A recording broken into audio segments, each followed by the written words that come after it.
ಇವತ್ತು ಗಣರಾಜ್ಯೋತ್ಸವ, ನಾವೆಲ್ಲ ಮಠಕ್ಕೆ ಹೋಗ್ತಾ ಇದ್ದೀವಿ. ಓಕೆ ಸ್ನೇಹಿತರೆ, ಇವತ್ತು ರಿಪಬ್ಲಿಕ್ ಡೇ ಇರೋದ್ರಿಂದ ನಮ್ಮ ಮಠಕ್ಕೆ ಬಂದು ಫಂಕ್ಷನ್ಸ್ ಎಲ್ಲ ಆಗ್ತಿತ್ತು. ಫಂಕ್ಷನ್ಸ್ನ ನೋಡ್ತಾ ನಿಂತ್ಕೊಂಡು ನಮ್ಮ ಮುದ್ದು ಮುಖ ಹಿಂಗೆ ಊದಿಸ್ಕೊಂಡು ನಿಂತಿದ್ದ. ಆಮೇಲೆ ಮಠದ ಒಂದು ಹುಡುಗ ಸಿಕ್ಕಿದ್ದ, ಅವನ ಜೊತೆ ಆಟ ಆಡ್ಕೊಂಡು ಕೂತಿದ್ದ. ಆಮೇಲೆ ಅದರೊಳಗಿರೋ ಉದ್ಯಾನವನಕ್ಕೆ ಹೋಗೋಣ ಅಂತ ಟಿಕೆಟ್ ತೊಗೊಂಡು ಹೊರಟು. ನಾನು ಫಸ್ಟ್ ಟೈಮ್ ಹೋಗಿದ್ದು, ತುಂಬಾ ಚೆನ್ನಾಗಿತ್ತು. ಅಲ್ಲಿ ಸ್ಟ್ಯಾಚ್ಯೂಗಳೆಲ್ಲ ನೋಡ್ಕೊಂಡು ಮುಂದೆ ಹೊರಟು ನಮ್ಮ ಮುದ್ದು ಸ್ವಾಮೀಜಿಗೆಲ್ಲ ಕೈ ಮುಕ್ಕೊಂಡು ಹೊರಟ. ಮಕ್ಕಳಿರೋರು ಬಂದರೆ ತುಂಬಾ ಟೈಮ್ ಪಾಸ್ ಆಗುತ್ತೆ, ಯಾಕಂದರೆ ಮಕ್ಕಳಿಗೆ ಆಟ ಆಡೋಕ್ಕೆ ಎಲ್ಲನೂ ಇದೆ ಇಲ್ಲಿ.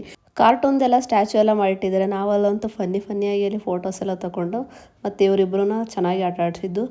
ಆಮೇಲೆ ಹೊಟ್ಟೆ ಹಸಿವಾಗ್ತಿತ್ತು, ಮಧ್ಯಾಹ್ನವೂ ಆಗಿತ್ತು, ಊಟಕ್ಕೆ ಹೋಗೋಣ ಅಂತ ಹೊರಟು. ಅಲ್ಲೋದ್ಮೇಲೆ ಇದೊಂಥರ ಅದ್ಭುತ ದೃಶ್ಯ ನನಗೆ, ಯಾಕಂದರೆ ಮುಸ್ಲಿಮ್ಸೂ ಮಠಕ್ಕೆ ಬರ್ತಾರೆ ಅಂತ ಇವತ್ತೇ ಫಸ್ಟ್ ನೋಡಿದ್ದು.